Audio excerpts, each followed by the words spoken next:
Good morning beautiful ladies, مصطفیٰ نے Shash بشاش لہجے میں وش کرتے چیئر پر بیٹھی ماں کو حصار میں لیتے ماتھے پر بوسہ دیا تھا۔ گڈ مارننگ، کیا بات ہے آج بڑے فریش نظر آ رہے ہو؟ اس نے سمرہ کو ذومانی نظروں سے دیکھ استفسار کیا تھا، جس پر وہ جھیم کر پلیٹ میں سر جھکا گئی تھی۔ خوش تو میں واقعی بہت ہوں۔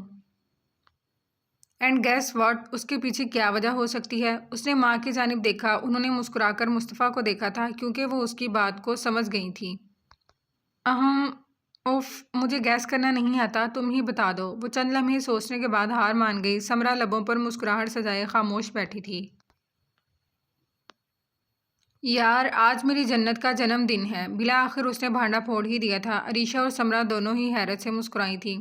رات 12 بجے وہ زنیرہ کے کمرے میں ضرور گیا تھا، مگر مصطفیٰ نے اسے اس کی برتھ ڈے کے بارے میں کچھ نہیں بتایا تھا، بلکہ وہ آتے ہی کمرے کی لائٹس آف کرتا، اسے حصار میں لیتا، آنکھیں موند گیا تھا۔ ہیپی برتھ ڈے آنٹی، اس نے آگے بڑھ کر وش کرتے ہاتھوں کو چوما تھا تو وہ اس کی محبت پر مسکرائیں۔ تھینک یو میرا بچہ، جواباً انہوں نے بھی محبت سے کہا تھا۔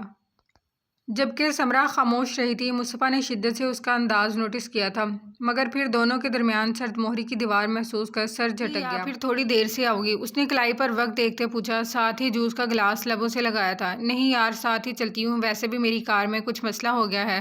وہ منہ بنا کر بولی، چلو تم جلدی سے ناشتہ فنش کر لو، میں باہر تمہارا ویٹ کر رہا ہوں۔ اس نے سمجھ کر سر ہلایا، ساتھ ہی اٹھ کر سمرہ کو اشارہ کرتا وہ خود گھر کے بیرونی حصے کی جانب بڑھ گیا تھا، جبکہ وہ معنی خیزی سے مسکراتی عریشہ کو اسمائل پاس کرتی نشست چھوڑ کر مصطفیٰ کی پیروی میں باہر کی جانب بڑھی تھی۔ وہ دونوں آگے پیچھے ہی کار پورچ تک آئے تھے۔ ڈرائیور سے گاڑی کی چابیاں لیتا مصطفیٰ کار کے پاس ٹھہر گیا تھا، جبکہ سمرہ کو آتا دیکھ گارڈز رخ موڑ کر کھڑے ہو گئے تھے۔ سیم، آپ نے مما کو وش نہیں کیا؟ سمرہ جیسے ہی قریب آئی اس نے ذرا سنجیدگی سے استفسار کیا، تو وہ اسے ایک گہری نگاہ سے دیکھتی تاسفی سانس کھینچ گئی۔ آنٹی بہت خوش تھیں اور ان کا موڈ بھی اچھا تھا، میں انہیں وش کر کے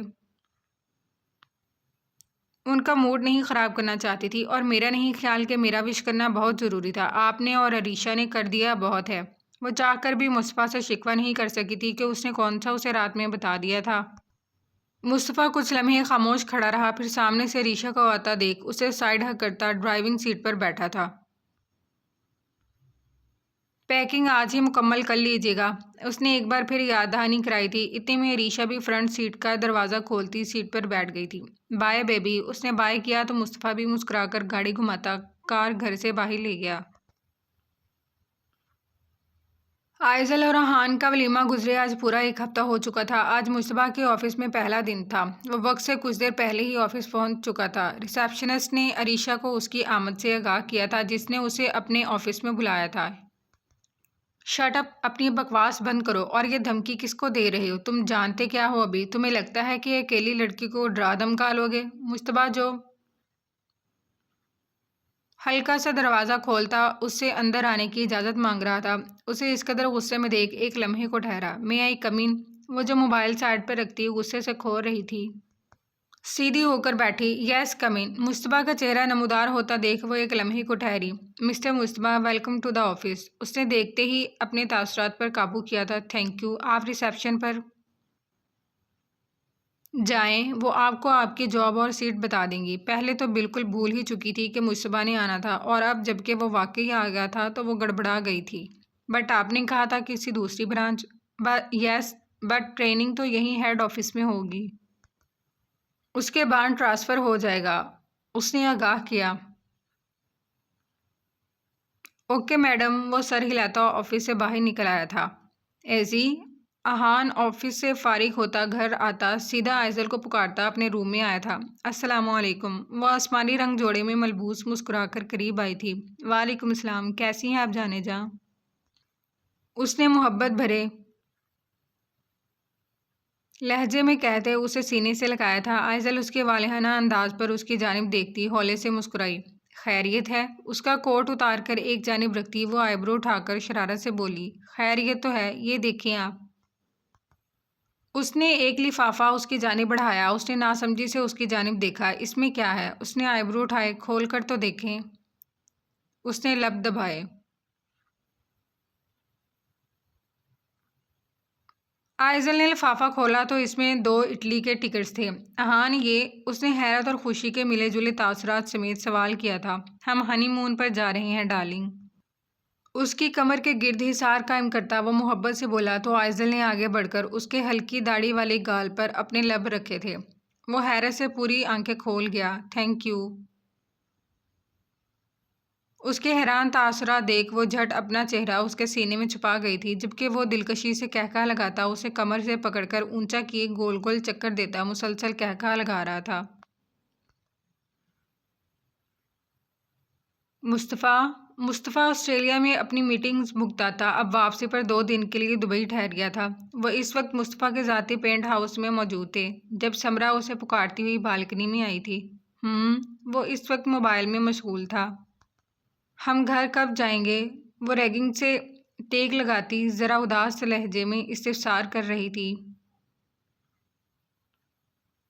کیوں میرے ساتھ بور ہو رہی ہیں آپ؟ وہ اس کی آواز میں اداسی محسوس کر موبائل جیب میں ڈالتا اپنے حصار میں لے گیا۔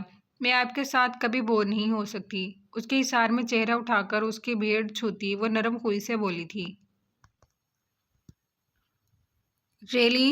تو پھر ہم مزید کچھ دن یہاں ٹھہر جاتے ہیں۔ اب وہ اسے حصار میں لیے دوسرا ہاتھ ٹراؤزر کی جیب میں ڈالتا استفساریہ گویا ہوا۔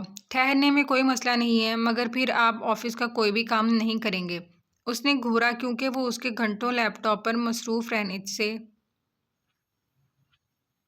عاجز آ چکی تھی۔ وہ ہلکا سا قہقہہ لگا گیا۔ تو آپ چاہتی ہیں کہ میں ہر وقت آپ سے رومانس کرتا رہوں؟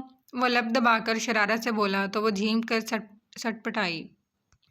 میں نے ایسا کب کہا؟ اس نے خفگی سے گھورا۔ ابھی تو کہا کہ مصطفیٰ آفس کا کام نہ کیا کریں تو پھر یہاں کمرے میں ایک ہی کام بچتا ہے۔ وہ ہنوز شرارت کے موڈ میں تھا۔ ہم باہر گھومنے بھی جا سکتے ہیں، اس نے منہ بنایا۔ تقریباً پورا دبئی تو گھوما ہوا ہے ہم نے۔ وہ پہلے ہی آفس کی طرف سے اس کے ساتھ آ چکی تھی اور دبئی بھی کافی بار گھوم چکی تھی۔ پہلے کی بات اور تھی، اب دوبارہ سے گھومتے ہیں نا؟ وہ لاڈ سے بولی۔ چلیں ٹھیک ہے، جیسے میری جان میری بیگم کا حکم۔ وہ اس بار اسے سینے میں بھینچتا شرارت سے بولا تو سمرا کھلکھلا کر ہنسی تھی۔ جان بھی اچھا ہے ویسے۔ وہ جو اس کے سر پر تھوڑی ٹکائے کھڑا تھا ذرا چہرہ پیچھے کو کیا۔ ریلی؟ اس نے آئی برو اٹھائے تو اس نے زور زور سے سر اس بات میں ہلایا تھا۔ اوکے سویٹ ہارٹ، پھر آج سے میں آپ کو جان کہوں گا۔ اس کے چہرے پر جھک کر اپنا لمس چھوڑتا شرارت سے بولا تو وہ شرما کر چہرہ اس کی گردن میں چھپا گئی تھی۔ آئی لو یو۔ وہ اکثر یوں ہی اپنی محبت کا اظہار کرتا تھا اور وہ مسکرا دیتی تھی۔ آئی لو یو کا جواب آئی لو یو ٹو ہوتا ہے۔ اس کا شرمایا شرمایا سروپ اپنی نگاہوں میں بساتا ذرا معنی خیزی سے بولا۔ آئی لو یو کا کوئی جواب نہیں ہوتا، وہ چہرہ اٹھاتی شرارت سے بولی تو وہ ذرا گھور کر مسرور سا مسکرا دیا۔ اس بات سے انجان کے بسا اوقات خوشیوں کی مدت بہت مختصر ہوتی ہے۔ شارق؟ وہ اس وقت اپنے کمرے میں موجود بیڈ پر نیم درازی کی پوزیشن میں لیٹا سوچوں میں گم غصے سے آگے کا لائحہ عمل سوچ رہا تھا، جبھی فرناز اسے پکارتی ہوئی روم میں داخل ہوئی تھی۔ جی؟ وہ اٹھ کر بیٹھا۔ تمہارے بابا بتا رہے تھے اگلے ہفتے پیشی ہے تمہاری؟ انہوں نے بات کا آغاز کیا۔ ہے تو، مگر پریشانی کی کیا بات ہے؟ میری ایک بہت اچھے وکیل سے بات ہو گئی ہے، اور مزے کی بات یہ ہے کہ اس وکیل کے جج سے بھی بہت اچھے مراسم ہیں۔ اس کیس کا حل تو کوئی نکلنا نہیں ہے جب تک مصطفیٰ صاحب نہیں چاہیں گے، مگر میں ضمانت اور تاریخ پر تاریخ آرام سے لے سکتا ہوں۔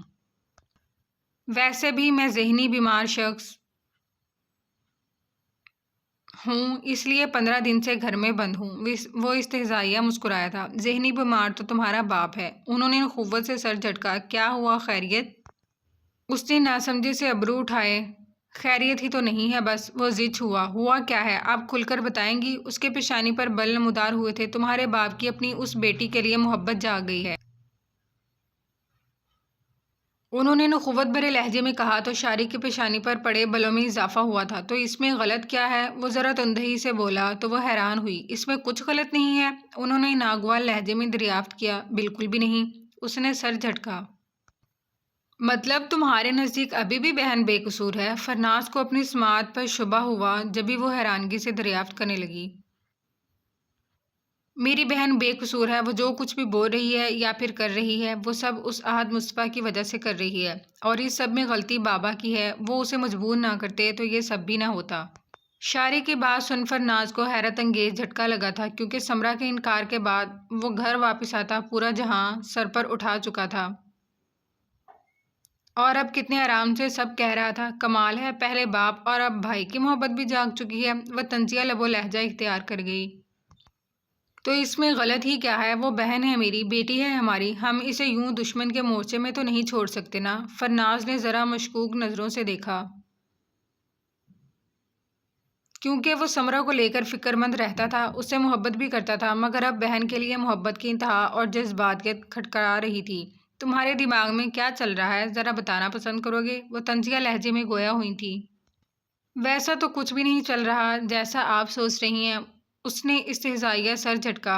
اوہ، یعنی میں ہی پاگل ہوں؟ وہ گہرا سانس بھر گئی۔ معلوم نہیں، مگر پلیز ابھی میرے روم سے چلی جائیں، میرے سر میں درد ہے، اور یہ قصوہ کہاں ہے؟ ہر وقت دوستوں کے ساتھ کہیں نہ کہیں نکلی رہتی ہے، اس سے کہیں گھر رہا کرے۔ شریف گھروں کی لڑکیاں یوں آدھی آدھی راتوں کو مٹر گشتی نہیں کیا کرتی پھرتی۔ اس بار وہ الٹا برہم ہوا تھا۔ وہ جہاں جاتی ہے مجھے اور تمہارے بابا کو بتا کر جاتی ہے۔ میری بیٹی پر شک کرنے کی بجائے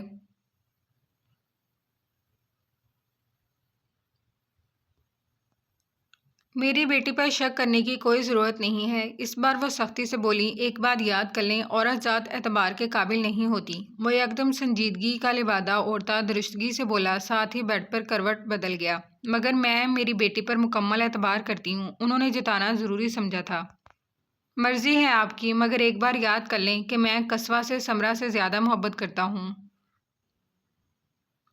کیونکہ وہ ہمیشہ میرے لیے ایک ڈول جیسی رہی ہے، میری اولاد کی طرح ہے۔ مگر کبھی اس نے کوئی ایسا عمل کیا جو اس گھر کے مردوں کے لیے شرمندگی یا ذلت کا باعث بنا تو قاتل تو میں پہلے ہی ہوں، باقی آپ خود سمجھدار ہیں۔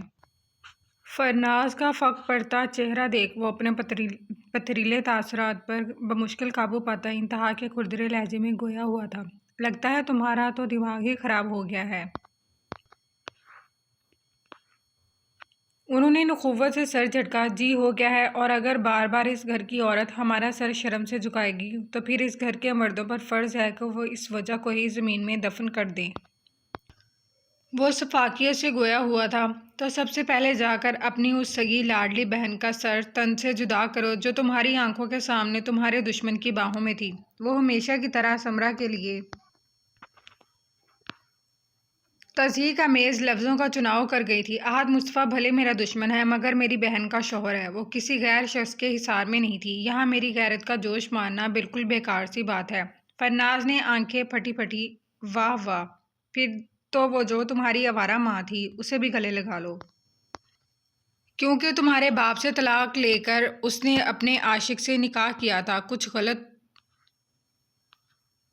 تھوڑی کیا تھا؟ فرناز نے ناگواری سے غرا کر جتایا تھا، بالکل کچھ غلط تھوڑی تھا، مگر میرے باپ سے بے وفائی کی تھی، اور ان کے لیے یہ سزا کافی ہے کہ انہیں اپنی اولاد کے چہرے دیکھے سالوں گزر چکے ہیں۔ فرناز کی بات کجا کے اس کے دل پر جا کر لگی تھی، مگر پھر بھی وہ ضبط کر گیا۔ دوسری بات، میری ماں اور بہن کا کوئی مقابلہ، مگر میں بس آپ کو اتنا کہہ رہا ہوں کہ ان لڑکیوں پر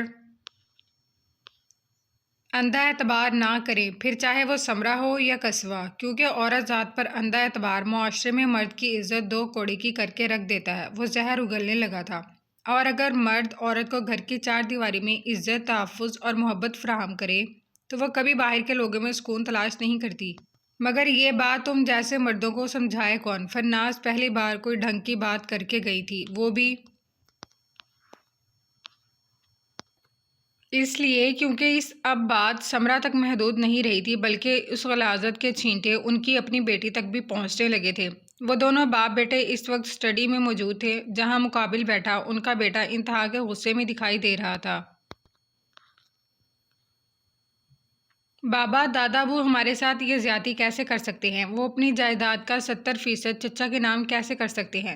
چہرہ ضبط کے باعث سرخ پڑ گیا تھا۔ حوصلہ رکھو، یہ ساری جائیداد ہر حال میں آنی تو یہی ہے تمہاری۔ اس نے اس بات میں سر ہلایا۔ بس اب ہم اس نکاح کو کیش کریں گے۔ وہ ہولے سے مسکرائے۔ اور میری فیملی؟ مقابل کو اپنی بیوی کی فکر ہوئی تھی۔ تمہاری بیوی تمہاری پراپرٹی ہے، کہیں بھاگی نہیں جا رہی، لیکن ابھی ہم بس اسی طریقے سے اس لڑکی کو لگامیں ڈال سکتے ہیں۔ وہ آگے کی منصوبہ بندی کر بیٹھے تھے۔ میں آپ کا ساتھ دینے کے لیے تیار ہوں، مگر اس تمام قصے میں میری فیملی پر کوئی اثر نہیں پڑنا چاہیے، وہ ناگوار لہجے میں بولا۔ حوصلہ رکھو، کچھ نہیں ہو رہا تمہاری بیوی کے ساتھ، انہوں نے بیٹے کو ڈپٹا۔ ٹھیک ہے، پھر کل میں ملاقات کر لیتا ہوں، اس کے بعد باقی کے تمام معاملات آپ دیکھ لیجیے گا۔ وہ ناک پر سے مکھی اڑا گیا۔ ہاں جاؤ تم، وہ اب پرسوچ دکھائی دے رہے تھے۔ ہائے مشتبہ، کیا قسمت پائی ہے، صبح آفس جانے سے پہلے ناشتہ بھی خود بناؤ، بھائی واہ۔ وہ اپنے لیے چائے بناتا آتن بڑبڑا بھی رہا تھا جب ہی اس کا موبائل رنگ ہوا تھا۔ وہ اسکرین پر نظر ڈال کر مسکرایا، کیونکہ اس کی آفس ٹائمنگ میں وہ لازمی صبح اور لنچ ٹائم میں کال کرتی تھی۔ السلام علیکم، کیا تمہارا شوہر کوئی کام دھندہ نہیں کرتا ہے جو تم اس پر توجہ دینے کی بجائے ہر وقت مجھے ہی کال کرتی رہتی ہو؟ اس نے ہمیشہ کی طرح مخصوص جملہ دہرایا تھا، وہ جو اذان کی تیاری میں مدد کرانے کے ساتھ ساتھ فون اسپیکر پر کر گئی تھی، اب مسکرا کر اس کی جانب دیکھ رہی تھی جس نے آئی برو اٹھائے تھے۔ ایسی بات نہیں ہے، بس مجھے تمہاری فکر ہوتی ہے، کتنی بار کہا ہے ناشتہ یہیں کر لیا کرو۔ وہ اس وقت اذان کی شرٹ کا بٹن ٹانک رہی تھی جو اچانک ہی ٹوٹ گیا تھا۔ تو پھر کہاں ہے وہ تمہارا نکما شوہر، اس نے جان کر کہا تھا۔ بیوی کا اگر بھائی نکما ہو تو اسے خوش رکھنے کی خاطر اس کے نکمے بھائی کی بھی خوشی کا خیال رکھنا ہوتا ہے۔